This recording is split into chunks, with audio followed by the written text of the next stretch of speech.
Over the last 5 to 10 years, we've seen a real rise in cancel culture and calls for political correctness. These are often driven by social concerns and political movements aiming to hold individuals and institutions accountable for harmful behavior or harmful speech. However, these movements can also be seen as selective knowledge production, where specific ideas or perspectives are silenced or marginalized in favor of prevailing ideologies. Agnotology helps explain how narratives about right and wrong, acceptable behavior, and language and social norms are shaped, sometimes by intentionally suppressing dissenting views or by obscuring uncomfortable truths. The dynamic of cancel culture can contribute to a polarized environment where people are either canceled for violating accepted norms or face backlash for even questioning the norms. Similarly, calls for political correctness, while often rooted in a desire for challenge the dominant discourse, thus perpetuating ignorance in its own way. Both cancel culture and political correctness raise essential questions about free speech, about limits of tolerance, and the role of knowledge in shaping cultural reality. One example actually is the first hymn that I chose today, Light of Ages, End of Nations. It shows up twice in our hymn book with two different hymn tunes. 189 in Babylon and 190, which was written by Haydn. I happen to like the hymn tune we just sang much better than in Babylon and 189. However, I generally choose 189 in Babylon because it is less wrought with political incorrectness. The music Austria, which we sang today, was written by Joseph Haydn in 1797 as a birthday song for Francis II, the last Holy Roman Emperor. It later found life in 1841 as a revolutionary call to unite Germans against the ruling classes, and then Deutschland über alles, Germany above all else, you're starting to get my point, was co-opted by the Third Reich as a theme song for the Nazi regime. I did not know this the first time I chose this hymn in my candidating in Dedham. I also didn't think about how the word barbarian might be problematic to political correctness police, at least, or that the memory of this tune and this tool by the Nazis remains to this day. So when I got to Dedham and I chose this candidating hymn, the one person who knew this voted against my call. In my defense, the use of barbarian is in a sentence that says we get wisdom from many places, including barbarians. Now, while barbarian might be an inappropriate word, we're not actually speaking about it in an inappropriate way. And longtime UU cultural educator Jackie James claims the reason our hymn book retains Austria was a signal to Nazism that it has not had the final victory by ruining this delicate music by Haydn. Who we let have the last word in the context of our history is important, and it shapes our reality. It shapes what we hold as accurate. It's essential to understanding of truth. By shutting down things we disagree with, we leave any opportunity for curiosity, to questioning, to wondering, and to discussion. We close the door to understanding a more profound sense of reality and truth. The term agnotology was coined by science historian Robert Proctor in a footnote in his book called Cancer Wars. Proctor's wife, Londa Scheiberger, created an increasingly more precise definition of it as she taught courses at Penn State and then later Stanford University. As she puts it, ignorance is often not merely the absence of knowledge, but an outcome of cultural and political struggle. The word agnotology is similar to the word agniotology, which derives its root from the Greek word meaning the study of ignorance. Agnotology was coined to specifically address the study of culturally induced ignorance, which we now see overtly in the tobacco industry's efforts, or the opioid industry's efforts to suppress harmful effects, and less overtly in the coal and gas companies' rhetoric about climate change. I must admit to being confused about the study of agnotology when I first heard it, because I always thought ignorance was kind of a willful not knowing. Probably that's because my sister's a fundamentalist Christian, and she tells me all the time not to try to convince her of things she doesn't already believe. But when we consider science to be an absolute truth, then foundationally, churches, by their very nature, have been perpetrators of cultural ignorance. There is no scientific proof of God, as much as I'd like to think there is.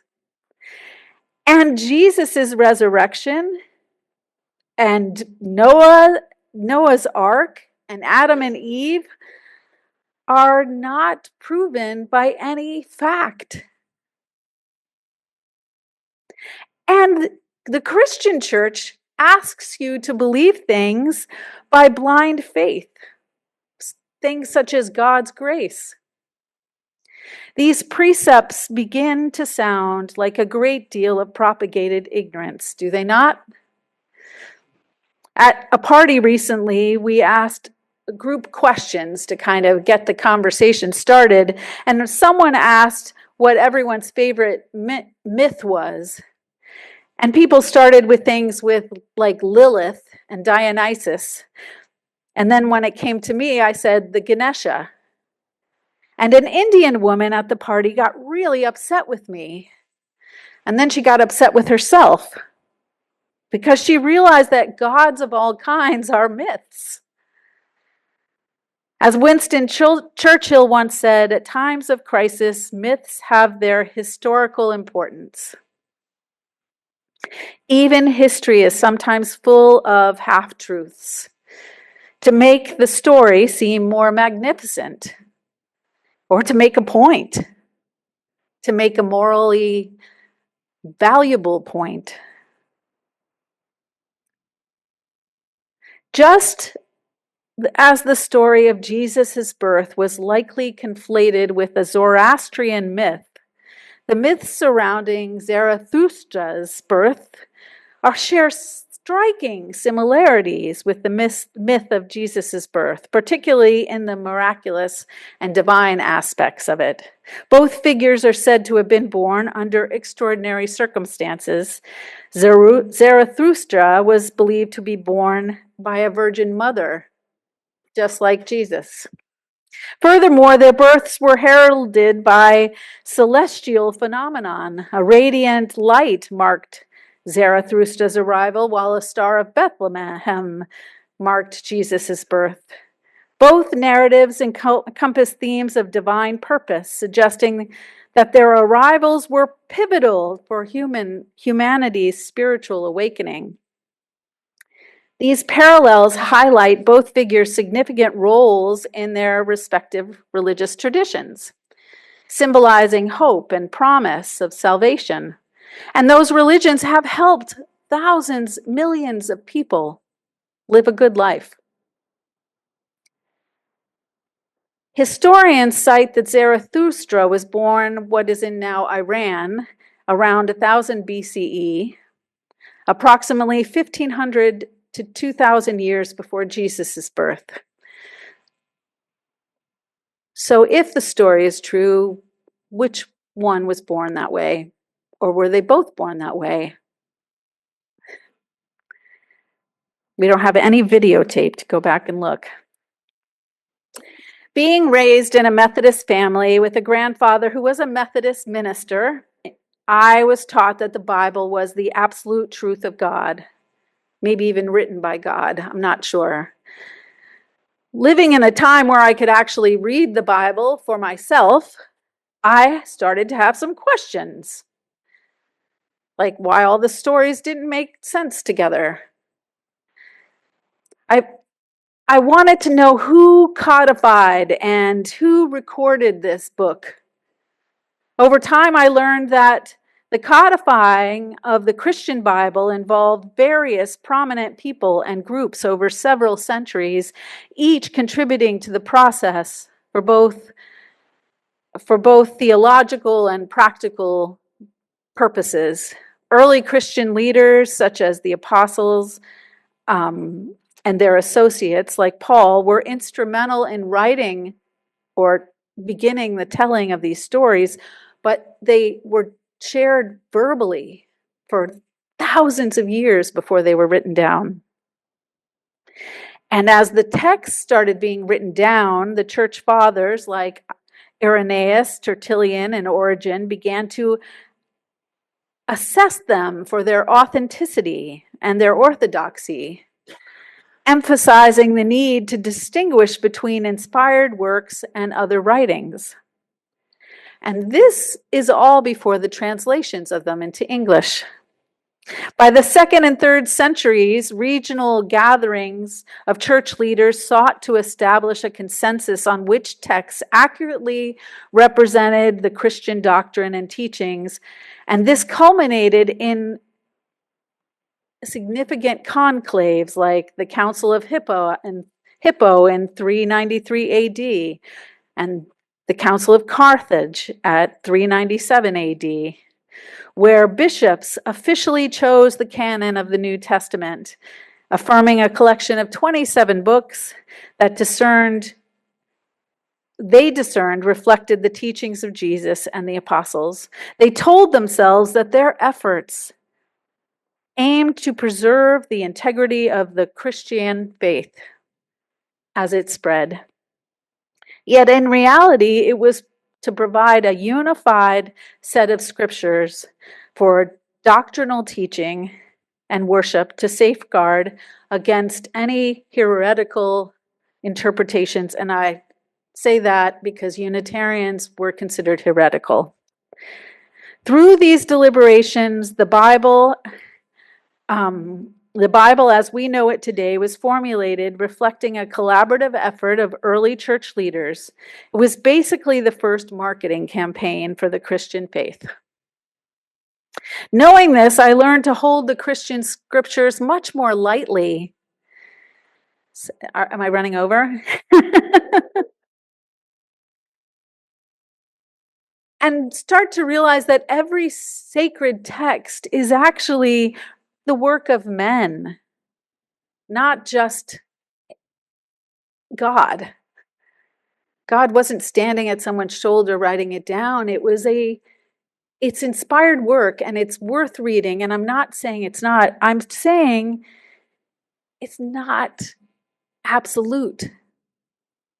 And you have to hold it lightly.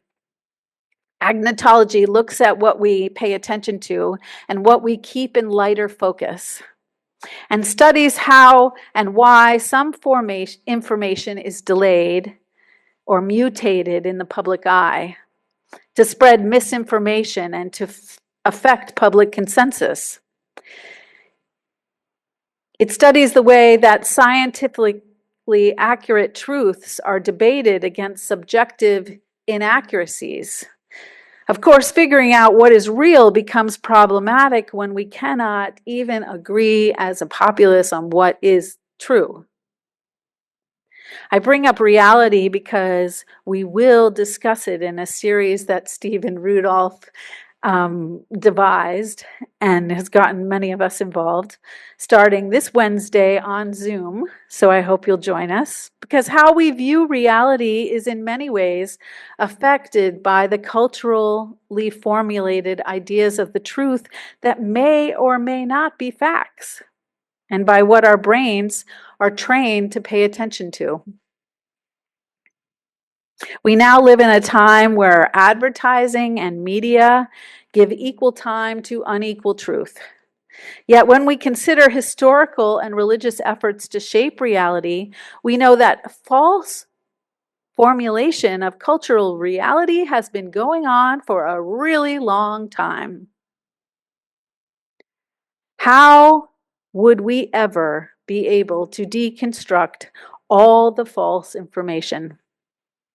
Especially when the media is bent on batting around every idea with little consideration for what at least I believe is the objective truth.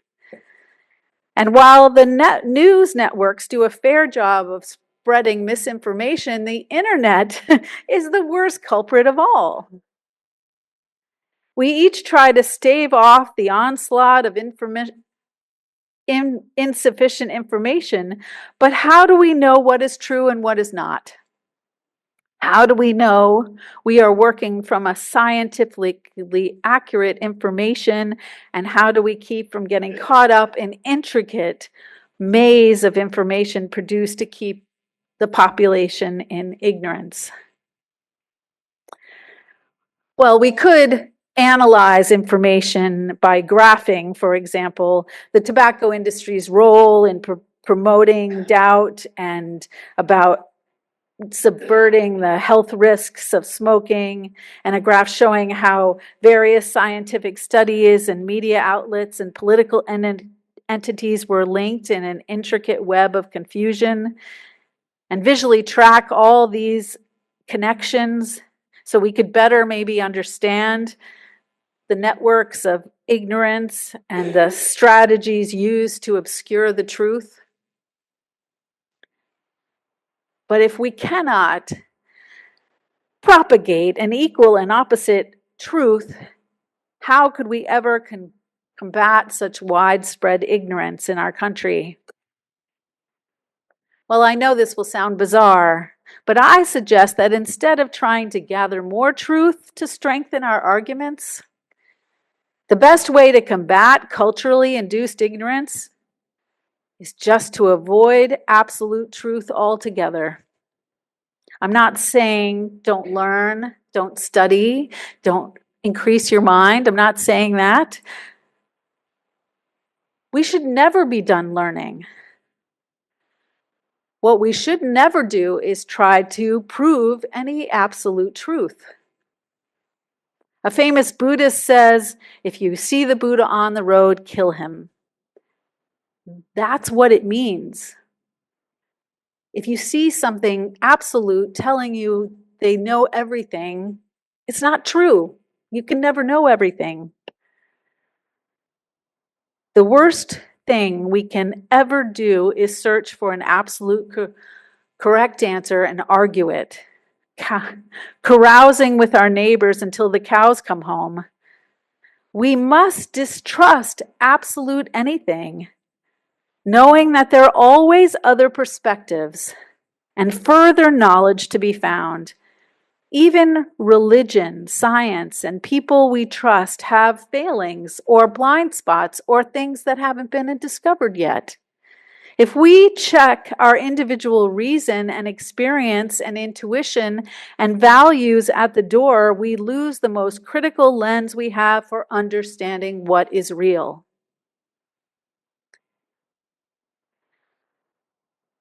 Now, I said I have a fundamentalist Christian sister. And she holds on tightly to the book of John, as many fundamentalists do, touting it as the truth.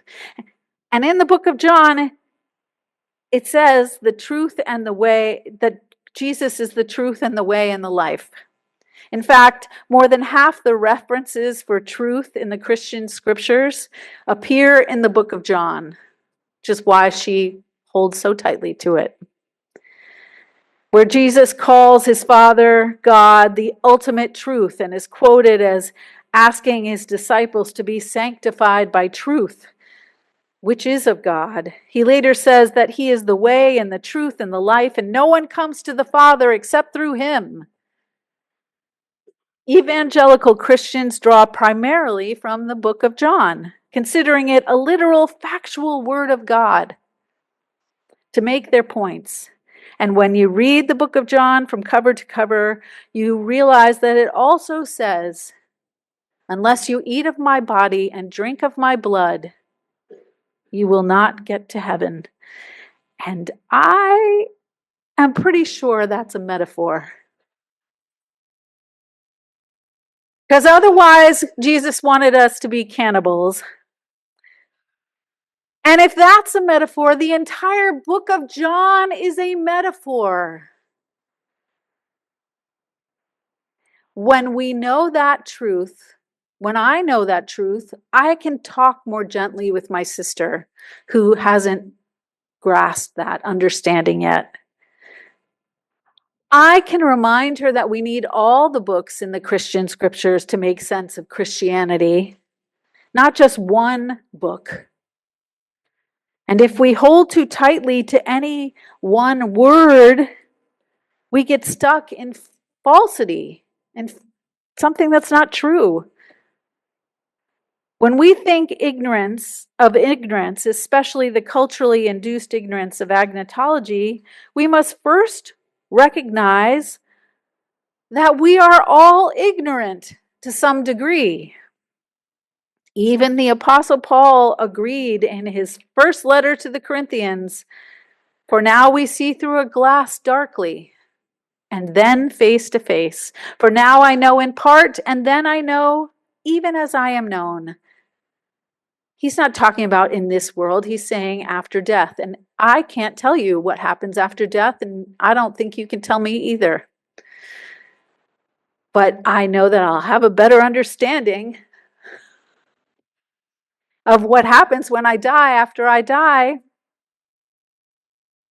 No matter how fundamental a belief seems in reality, all truths, even the ones we hold as absolute, are variable and may change over time, just as our values and ways of being change throughout our lives.